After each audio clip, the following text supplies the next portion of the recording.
우리가 요셉의 말씀을 계속적으로 보고 있습니다. 요셉이 꿈을 꾸고 두 가지 그런 꿈을 꿨었죠. 어, 단들이 와서 절하고 또한 별들과 해와 달과 별들이 요셉에게 절하는 꿈이었습니다. 사실 이 꿈은 무엇에 대한 그 하나님이 말씀해 주신 것일까요? 바로 오늘 우리가 보고 있는 이 상황에 대해서 하나님이 요셉에게 보여주신 것이었습니다. 요셉에게 이것을 이미 보여주셨어요. 왜 이것을 보여주셨을까요? 하나님께서 이스라엘 백성들, 이 야곱으로 인하여서 생겨난 12명의 아들들, 그리고 이스라엘 백성들 되어질 그 백성들을 구원하시기 위하여서 하나님이 이러한 일들을 행하시는 것이죠. 우리가 잘 보게 되면요. 이스라엘 땅을 가보게 되면 이스라엘 땅이 적과 꿀이 흐르는 땅이지만 한 가지 인정할 수밖에 없는 것은 무엇이냐면 그 땅이 적과 꿀이 흐른다라고 하는 의미는 사계절 내내 곡식이 잘 자라는 그런 땅입니다. 그렇지만 여기에서는 한 민족을 급속하게 이루기는 좀 약간 한계가 있는 땅이에요. 왜냐하면 거기는 뭐 강이 흐른다던가 물이 많지 않거든요. 농사를 지었다라고 대규모로 이렇게 농사가 잘 되는 그러한 지역은 아닙니다. 그런다면 그들이 그렇게 한꺼번에 민족을 이룰 수 있는 그러한 이 젖줄이 되어지는 그러한 장소가 어디가 되어질까요? 바로 애굽이 되어지는 것입니다. 하나님께서 그런데 그곳에 그냥 그들을 보내시는 것이 아니고요. 누구를 먼저 보내실까요? 요셉을 먼저 보내시는 것이죠. 요셉의 그 꿈을 통하여서 준비시키는 것입니다.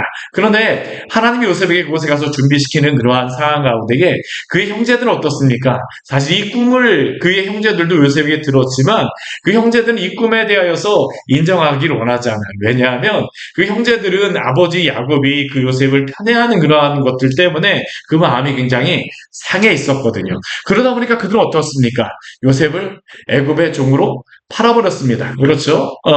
팔아버렸고, 그리고 그 가운데에서 요셉은 정말로 한 13년 정도의 그러한 시간 동안 엄청난 그러한 고생을 하였습니다. 그런데 그 결과는 무엇이었을까요? 하나님이 인도하여 주심으로 말미암아 그 고난과 환란 가운데에서도 요셉을 애굽의 총리로 삼으셨음을 믿으시기를 바랍니다. 하나님의 그 능력은 무엇일까요? 환란과 고난이 있다라고 하여서 그 사람의 인생을 멈출 수 있을까요? 요셉의 인생을 멈출 수 있을까요? 그럴 수 없습니다. 하나님의 그 선하심과 하나님의 일하심, 하나님의 그 위대하심과 하나님의 전능하심은 요셉을 한 당신의 뜻에 따라서 그 애굽의 총리로 만들어 내셨습니다. 이게 바로 하나님께서 요셉의 인생 가운데 간섭하신 놀라운 은혜였죠. 그런데 우리가 이 말씀을 보면서 한 가지 기억해야 될 것은 무엇이냐면요.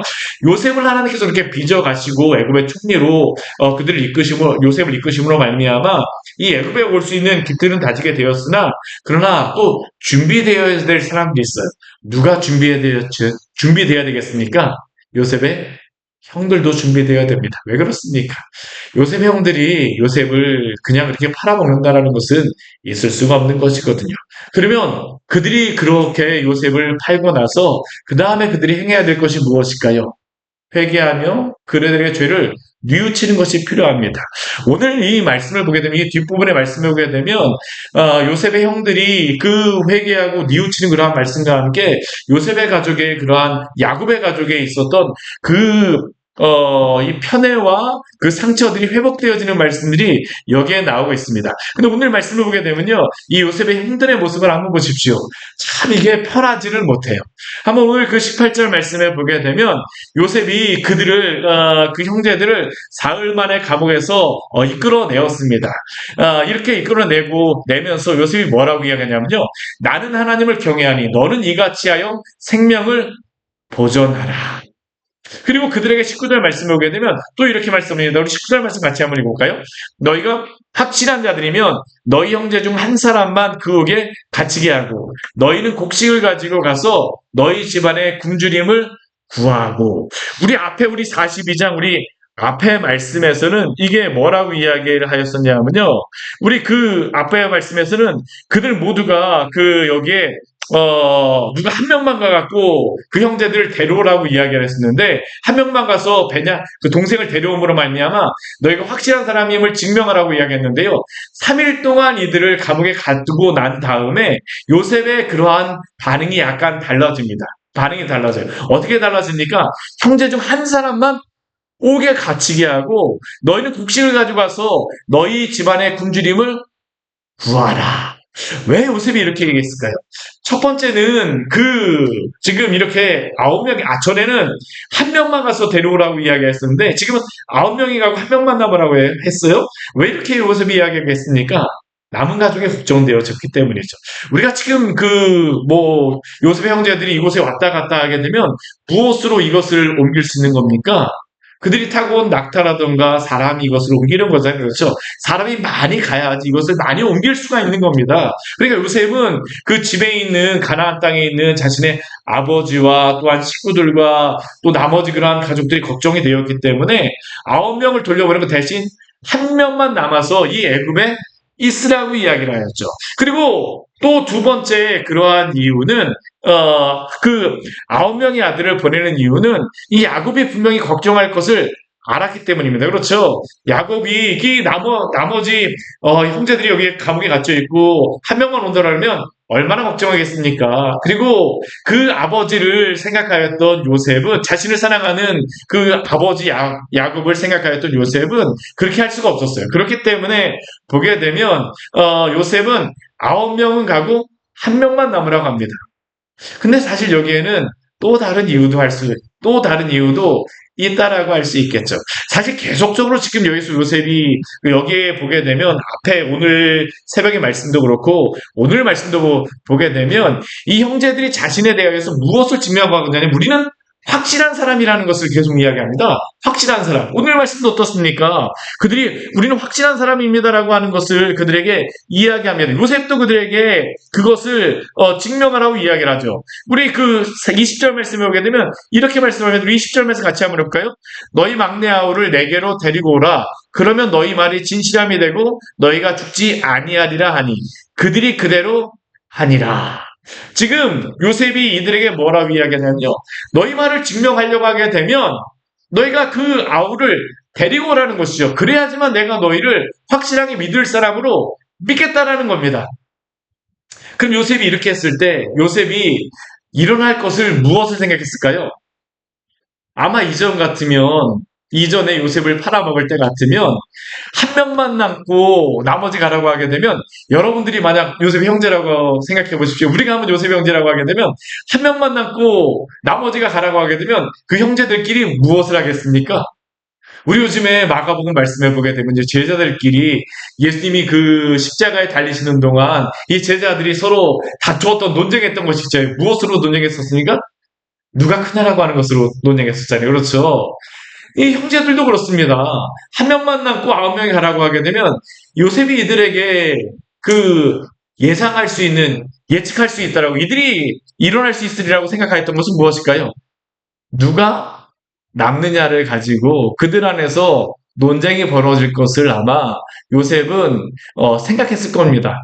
왜냐하면 이전 같으면요, 10명의 형들이 자신 한 명만 이렇게 딸을 지킨 거잖아요. 그렇죠? 그래갖고 종으로 팔아버렸었는데 지금은 반대의 일을 지금 이야기하는 겁니다.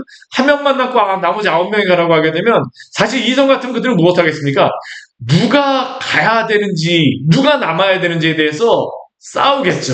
근데 오늘 말씀 보게 되면요, 한 가지 은혜가 있습니다. 이들은 싸우지 않습니다. 대신 무엇을 할까요? 자신의 죄에 대해서 뉘우칩니다. 하나님의 은혜예요, 이게. 하나님의 은혜입니다. 우리 그 뒤에 한번 말씀 보십시오. 우리 그들이 보게 되면 요셉은 이들이 싸울 것을 예측할지 모르겠는데 21절 말씀 보십시오. 그들은 무엇을 이야기합니까? 우리 21절 말씀 같이 한번 해볼까요? 그들이 서로 말하되 우리가 아우의 일로 말미암아 범죄하였도다. 그가 우리에게 애걸할 때에 그 마음의 괴로움을 보고도 듣지 아니하였으므로 이 괴로움이 우리에게 임하도다. 그들은 이전에 그러한 것이 생각나갖고 누구를 남길지를 가지고 그들이 형제들끼리 막 이렇게 싸움을 하고 그러는 게 아니고요. 지금 말씀을 보게 되면요, 이전에 요셉의 그러한 일을 가지고 자신들이 잘못한 것에 대해서 지금 뉘우치고 있는 것입니다. 이게 하나님이 주시는 놀라운 은혜죠. 사실 이들이 죄에 대하여서 각성하는 것입니다. 하나님의 구원의 은혜가 임할 때에 첫 번째 일하는 것이 무엇이겠습니까? 죄에 대한 후회와 각성입니다. 죄에 대해서 하나님께서 질책하세요. 이 형제들도 사실은 회복되어야 되는 겁니다. 사실 이들이 그 잘못한 것은 무엇이냐면 우리가 곰곰이 생각해 보게 되면요. 우리 야곱 때에도 야곱의 가족도 그렇고 이삭의 가족도 그렇고 야곱의 가족도 그렇고요. 하나님이 주신 말씀들이 있었습니다. 근데 그 이삭의 가족도 예전에 그 야곱의 아버지 이삭의 가족도 그렇고 지금 야곱의 가족도 그렇고 문제가 무엇이에요? 하나님이 주신 말씀에 대해서 이들이 순종하지 않습니다. 이전 이삭 같은 경우는 큰 자가 작은 자를 섬기리라는 것 때문에 그들이 그 말씀 가운데 화목하고 그 안에서 어떻게 할지를 고민하지 아니하였었는데 이 가족은 야곱의 가족에서도 그렇습니다. 하나님께서 요셉에게 꿈을 꾸게 하신 것은 누가 주신 꿈입니까? 하나님이 주신 꿈이죠. 그러면 그 가족은 무엇을 해야 될까요? 이 꿈을 가지고 그들이 하나님 앞에 기도하며 어떻게 이러한 것들을 이루어가실지 하나님 앞에 간구하며 해야 되는데 그들은 그렇지 못하였었습니다. 하나님의 말씀에 불순종하 있었죠. 오히려 그 요셉의 형들 같은 경우 무엇을 합니까? 요셉을 팔아먹었잖아요. 그러면 그렇게 팔아먹은 그 요셉의 형들을 그냥 그대로 가져갈 수 있을까요? 아닙니다. 아니에요. 하나님이 지금 이 말씀을 여기에 넣는 것은 요셉의 형들을 지금 회복시키는 겁니다. 그리스도인의 참된 회복은 어디로부터 올까요? 회개로부터 오는 겁니다. 하나님의 백성에 대한 하나님의 백성 안에 들어가는 첫 걸음은 무엇입니까? 죄로부터 회개하고 돌이키는 것이죠. 오늘 하나님께서 이 가족 안에 그래서 은혜를 주신 것입니다. 이들은 싸우지 않아요. 레아의 집안에 여섯 명의 아들이 이 종들의 아들들 이렇게 해갖고 딸 시켜갖고 누구 남으라고 하지 않습니다. 이들은 그 안에서 자신들의 죄에 대한 질책을 받고 있죠. 우리가 하나님 앞에 범죄하였구나. 이전에 요셉이 애걸할 때에 우리가 그 마음의 괴로움을 먹어도 듣지 아니하였으므로 그들의 형들은 어떻습니까? 요셉이 얼마나 애원하였을까요? 근데 우리 성경 말씀 보게 되면요. 요셉의 애원은 한마디로 나오지 않습니다. 근데 요셉이 애원하였다는 게 어디 나옵니까? 여기에 나와요. 이 형들의 말에서. 그들은 그 이야기를 못 들었던 게 아닙니다. 안 들었던 것이죠. 근데 지금 와서 어떻습니까? 하나님 그들의 마음속에 이러한 죄에 대한 질책을 주시는 겁니다. 근데 이것이 바로 하나님 안에 돌아오는 첫걸음입니다. 이스라엘이라고 하는 의미는 무엇이에요? 하나님을 대변하는 자라는 거잖아요. 그렇죠? 이제 이 야곱의 아들들은 이스라엘이라는 이름을 가지고 살아가는 사람들입니다. 그럼 이스라엘이라는 이름을 가지고 살아가려면 어떻게 됩니까? 하나님을 대면해야 돼요. 거룩하신 하나님 앞에 서야 됩니다. 거룩하신 하나님 앞에 죄를 가지고 그냥 설 수 있을까요? 그 형제를 팔아버린 모습을 가지고 그대로 설 수 있을까요? 그렇지 않습니다. 그러니까 하나님은 어떻게 하세요? 이들에게 그 죄에 대한 그 질책을, 그 후회를 갖게 하시죠. 그래서 22절 말씀을 보게 되면요. 루벤이 그들에게 또 이야기합니다. 뭐라고 합니까? 그 아이에 대해서 죄를 짓지 말라고 하지 아니었더냐. 그래도 너희가 듣지 아니하였으므로 그의 핏값을 치르게 되었도다. 그들의 죄 때문이라는 게, 우리의 죄 때문이라는 게 바로 루벤의 그러한 이야기였었죠. 그런데 이러한 이야기를 들었을 때 어떤 일이 벌어지게 됩니까? 오늘 23절 말씀해 보게 되면 그전까지는 요셉이 이들의 모습에 대해서 한마디도 어떠한 그 반응을 보이지 않습니다. 근데 23절 말씀해 보게 되면 이 요셉이 지금 이 사람들에게는 무엇처럼 보였을까요? 애굽 사람처럼 보였을 겁니다. 그렇죠? 총리니까. 그리고 통역을 세워갖고 지금 하고 있어요. 직접 말을 알아듣는데도 불구하고요. 근데 이들이 이 이야기를 하는 것을 요셉이 알아듣는 것을 이들이 알지 못하고 말하였을 때 오늘 23절 말씀 보십시오.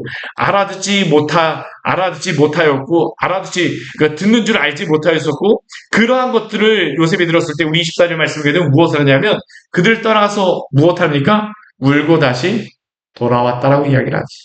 이 가족 안에 회복이 일어나고 있는 겁니다. 사실 요셉도 이들을 바로 용서할 수가 없었거든요. 이들 안에 이러한 죄에 대해서 회개와 그러한 후회가 있는 것을 보자 요셉도 그 마음이 부드러워지기 시작하는 거죠. 그러나 요셉은 그들을 그냥 보내지 않습니다. 우리 24절 말씀에 보게 되면요. 그들 중에서 시몬을 끌어내서 그들의 눈앞에 결박하였다라고 이야기를 합니다. 왜 시몬을 끌어냈을지는 분명하지 않습니다. 그런데 시몬의 그런 행적들을 보게 되면 우리 예전에도 세겜에서 누구와 누가 나가서 세겜 사람들을 다 죽였었습니까? 시몬과 레이였었거든요. 아마 이 요셉을 파는 데에 가장 앞장섰던 사람이 시몬이 아니었을까 저는 그런 생각을 합니다. 요셉은 그걸 다 기억하고 있잖아요. 그러니까 지금 이 오히려 그 야곱의 이 첩의 아들들을 가두는 게 아니고요. 오늘 보게 되면 둘째 아들입니다. 시므온은. 둘째 아들인 시므온을 여기에 가두게 되죠. 그리고 어떻습니까? 우리 25절 말씀을 보게 되면 곡물을 그들의 그릇에 다 채우게 하고 보내게 되는데 어떻게 보내게 했냐면요. 그 돈도 그들이 가져왔던 그 곡식을 사는 돈도 그 자루 안에 다 주어서 그것을 보내게 됩니다. 근데 참 재미있는 것이 있어요. 그들이 이렇게 가고 있는 중에 그 곡식을 이 나귀에게 가는 중에 이 짐을 싣고 가는 나귀에게 곡식을 주어야 되잖아요. 그렇죠? 먹을 것을 주어야 되니까 자루를 풀어서 거기에서 곡식을 주려고 하는데 그들이 그 안에서 무엇을 발견하게 됩니까? 그 돈이 자루하기에 있었다라고 이야기합니다.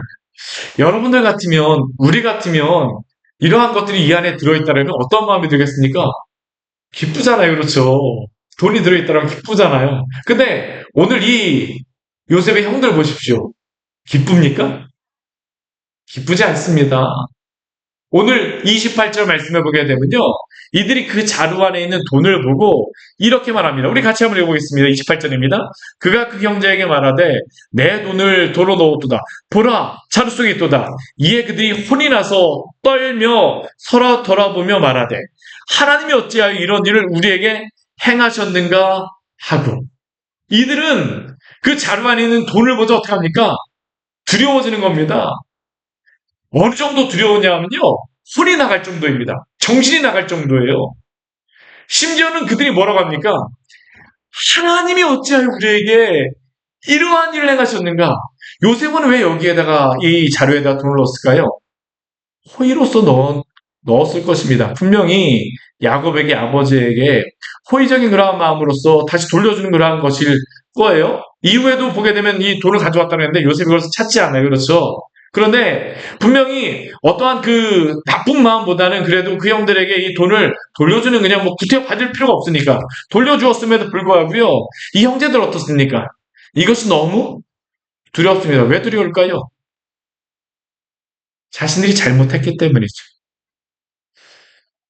자신들이 잘못한 것이 있었기 때문에 이들은 그 돈을 받고도 두려워하는 겁니다. 참 이게 이상한 거죠. 이들은 돈이 있어도 만족하지 못합니다. 좋은 일이 생겼음에도 불구하고 이것이 그들에겐 좋은 일이 아니고 왜요? 자신들이 죄를 범하였기 때문입니다. 죄는 어떻습니까? 우리의 영혼을 상처나게 합니다. 멍들게 합니다. 숨게 해요. 오늘 야곱의 형들에게도 일어난 것이 바로 이것이죠. 두려워하는 이유가 됩니다. 그들이 그 돈을 그 돈이 있음에도 불구하고요. 그러자 그들은 어떻습니까? 그리고 이것을 가지고 이제 그 아버지에게 가게 되어집니다. 그리고 그 아버지 야곱에게 도착하였을 때에 그들은 그 아버지에게 있었던 일들을 다 이야기합니다. 그 애굽에 갔을 때에 그 땅에 주인이 자신들을 정탐꾼으로 여겼고 자신들은 확실한 자들로서 정탐꾼이 아니라고 이야기를 하고 12형제로서 하나는 없어지고 막내는 오늘 우리 아버지와 함께 가나안 땅에 있었다고 하는데 그 사람이 그 형제를 그 시몬을 붙잡고 있는 상황에서 그 막내 아들을 데려오라고 이야기하였습니다. 이게 바로 그들이 이 야곱에게 전하여 준 내용이죠. 야곱이 이 이야기를 듣자 어떻게 했을까요? 굉장히 좋지 않죠. 그리고 더 문제는 무엇이냐면요. 35절 말씀에 보게 되면 이러한 말씀이 있습니다. 우리 35절 말씀을 같이 한번 읽어볼까요? 각기 자루를 쏟고 본즉 각 사람의 돈 뭉치가 그 자루 속에 있는지라 그들과 그들의 아버지가 돈 뭉치를 보고 다 두려워하더니 아마 앞에서는 한 명의 사람의 그 자루에서만 그것을 꺼냈던 것 같은데 이번엔 어떻습니까? 모든 사람들의 자료를 풀어보았어요. 한 사람에게서만 나왔겠지라고 생각했는데 이번에 보니까 어떻습니까? 그들이 가져갔던 그 모든 그러한 그 돈문치들이 다 들어있는 겁니다. 그래 이들의 마음은 어떻습니까? 더 두려운 겁니다. 근데 참 이상한 것은요. 아버지 야곱도 두렵습니다. 그리고 이들에게 무엇이라고 이야기하냐면 우리 36절 말씀을 보게 되면 그 야곱이 이들을 책망하면서 뭐라고 이야기하냐면 너희가 나에게 내 자식을 잃게 하였다라고 이야기합니다. 요셉도 없어졌고 시므온도 없어졌다. 근데 요셉도 없어졌다라고 하는 것을 왜 앞에 우리 그 이 형제들이 이야기했을 때 그 얘기하지 않습니다? 돈 뭉치를 보고 나서야 그들이 야곱이 비로소 이야기해요? 왜 그럴까요? 우리 여기에 보면 묘한 한 가지 반복되어진 것이 있는데요. 이들이 예전에 요셉이 짐승에게 이 형제들이 아버지 야곱에게 와갖고 짐승이 요셉을 해야겠다라고 이야기했을 때 그들이 무엇도 가져왔을까요? 돈 뭉치도 가져옵니다. 그렇죠. 돈도 같이 가져왔던 겁니다. 지금도 어떻습니까? 시몬이 왔는데 무엇이 왔습니까? 돈 뭉치가 왔지. 묘하게 이것이 반복되어지고 있는 겁니다. 야곱에게는 결코 돈 뭉치가 반갑지 않아요. 돈 뭉치를 항상 가져올 때 그들에게 항상 무엇이었습니까? 아들을 잃는 이유가 되어줬었죠. 그리고 이번에는 야곱이 그러면서 뭐라고 합니까? 너희가 베냐민을 또다시 빼앗아가고자 하는구나 라고 하면서 지금 야곱이 이 10명의 아들들을 책망을 하죠. 그러자 이번에 르우벤이 그 아버지에게 합니다. 뭐라고 얘기합니까? 내가 그 아버지 제가 갖고 그 아들을 이 베냐민을 데려갈 테니까 만약 데려오지 못하게 되면 내 두 아들 죽이십시오. 근데 야곱의 입장에서는 이 르우벤의 두 아들을 죽이는 게 무슨 의미가 있을까요? 무슨 의미가 있을까요? 참 오늘 말씀을 보면서 우리가 그러면서 야곱은 이것으로 인해서 큰 슬픔에 빠지게 되어집니다. 우리는 오늘 말씀을 보면서 무엇보다도 죄를 범하는 것이 얼마나 무서운가를 우리는 깨달아야 합니다. 예전에 이들이 요셉을 애굽에 팔음으로 이들이 죄를 지었었는데 그들이 그 죄에 대해 분명히 그 죄에 대한 그 결과가 있음을 오늘 말씀을 통하여 우리는 볼 수 있지 않습니까? 제가 어린 시절에 몇 번 이야기했던 건데 제가 어린 시절에 그 초등학교 1학년 때 이 어떤 그 가게를 가고요. 10원을 외상값을 안 주고 온 적이 있었습니다. 근데 그것이 한 20년 정도 지난 후에 제가 예수님을 믿고 나서 하나님이 회개하게 하시는데 그것이 얼마나 저의 마음속에 그 뼈저리게 아프게 느껴지든지 제가 30몇 살이 되어져 갖고 그 강원도 예전에 있었던 그곳에 가고 10원을 돌려주려고 10원이 아니라 10,000원짜리를 가져갔었어요. 네. 그래서 돌려주러 갔었는데 가보니까 더 이상 그곳에 그 슈퍼가 없더라고요. 참 안타까운 마음을 가지고 그때 왔던 기억이 있는데 제가 그것을 기억하면서 이 오늘 말씀 보면서 생각하는 것은 무엇이냐면 죄에는 값이 있다는 겁니다. 우리가 죄를 짓게 되면요. 아무리 작은 죄를 할지라도 그 죄로 인하여서 어떤 일이 벌어지게 될까요? 우리 영혼이 멍들게 되어지죠. 아무리 어린아이라 할지라도 죄를 지으면 그 죄가 어떻습니까? 사람을 위축되게 만듭니다. 사실 죄가 굉장히 안 좋은 게 뭐냐면요. 성도로 하여금 위축되게 만듭니다. 죄를 지으면 부끄러움을 느끼게 만듭니다. 아담과가 범죄하고 첫 번째 그들이 한 일이 무엇이었습니까? 옷을 지어 입었었죠. 나무 뒤에 숨지 않았습니까? 왜 그렇습니까? 그 죄에 대한 부끄러움이 있기 때문입니다. 양심의 상처를 입었기 때문이죠. 그리고 죄를 짓게 되면요.